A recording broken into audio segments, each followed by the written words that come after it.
Gusto mo bang maging invisible at magtago sa mga tao? Ang ilang mga tao na may social anxiety disorder, SAD, may kaisipan. Sana pwede akong maging invisibles. Nakaramdam ka na ba ng ganyan? Maraming mga tao na may SAD sinubukan gawin ang kanilang sarili na maging invisible sa iba. Kahit na yung desire mo na maging invisible maaaring malakas. Tanungin mo sarili mo, may malulutas ba talaga ito? Ano ang nawawala sa iyo sa pagiging invisible? Maaari mong makaligtaan ang mga opportunity na makipagkaibigan at magkaroon ng intimate relationships. Maaring mabigo ang mga tao para makilala ka.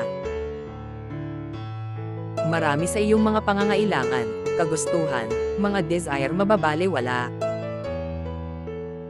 Walang makakaalam na nandoon ka. Ang iyong mundo ay magiging mas maliit at hindi gaanong enjoyable.